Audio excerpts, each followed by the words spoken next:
주택홈 스테이징 관련 정보입니다. 여러 집을 방문하다 보니 알게 된 사실이 하나 있는데 바로 대부분의 주부들의 집 꾸미기에 관심이 많고 나름의 일가견도 있다는 것입니다.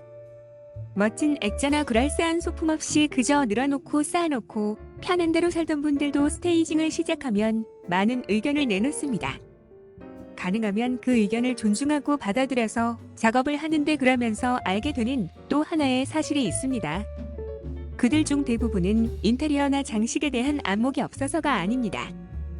바쁘게 살다 보니 집을 꾸미기 위한 시간적, 경제적 여유를 미처 갖지 못해서 장식보다는 편리 위주로 생활해왔다는 것입니다. 그러나 이제는 집을 팔아야 하므로 편리성보다는 장식 위주로 바꿔야 하는데요. 그래서 전체적인 구상을 설명하고 나면 집이 예쁘게 변할 거라는 기대를 막 하면서 본인이 평소에 원했던 스타일을 살짝 내놓습니다. 시계는 자주 봐야 하니 이쪽 벽에 그대로 두었으면 좋겠고 저쪽 벽이 허전하니 풍경화 같은 그림 하나 걸었으면 좋겠고요. 그러면 나는 내가 살아갈 집이 아니라 내가 팔아야 할 집이거든요. 라며 일깨워줘야 합니다. 살아가는 집과 팔아야 할 집을 꾸미는 것에는 차이가 있습니다. 내가 사는 집은 예쁘게, 편리하게, 효율적으로 꾸며야 하지만 팔려고 하는 집은 밝게, 넓게, 깨끗하게 꾸며야 합니다. 가구 배치도 달라서 좁은 집은 넓어 보이게, 넓은 집은 허전하지 않게 해야 하므로 가끔은 동선이 무시될 수도 있습니다. 스테이징하는 내내 계속 따라다니면서 나를 주시하던 Y씨는 한쪽 구석에 있던 침대를 방 중앙에 옮겨놓자 침대를 가운데에 놓으면 면이 나누어져 방이 더 좁아 보이는 것 같고 청소할 때도 불편하니 그대로 두는 것이 좋겠다며 반대했습니다. 시각적인 효과를 얻기 위해서는 전체적으로 균형을 이루면서 포인트를 주는 것이 중요합니다.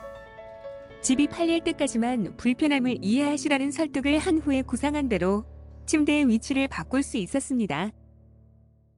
뿐만 아니라 살아가는 집과 팔아야 할 집에 따라 사용되는 소품도 다르고 그 위치도 달라집니다.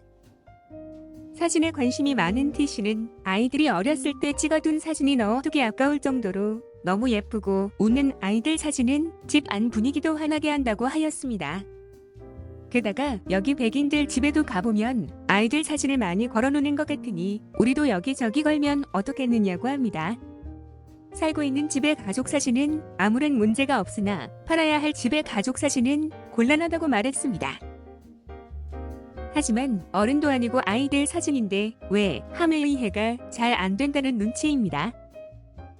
그런가 하면 20대의 딸과 함께 사는 P씨의 경우 딸이 어려서부터 지금까지 분홍색을 아주 좋아하는지라 잠옷과 이불 모두가 분홍색이었는데 그 중에서도 핫핑크였습니다. 침대나 테이블 등의 가구는 나무색이고 커튼도 꽃무늬가 섞인 초록색이어서 도저히 맞지 않으니 침구만이라도 다른 색으로 바꾸자고 하였습니다. 그러나 딸이 완강하게 반대하였으므로 그대로 둘 수밖에 없었습니다. 스테이징은 내가 살기 위해서가 아니라 내 집을 팔기 위해서 예쁘게 꾸미는 것이니 내가 원하는 나의 스타일은 잠시 접어두고 바이어에게 맞추는 것이 어떨까요? 내가 좋아하는 분위기에 맞추어 꾸미다가 내가 팔아야 할 집에서 그냥 살게 될 수도 있기 때문입니다.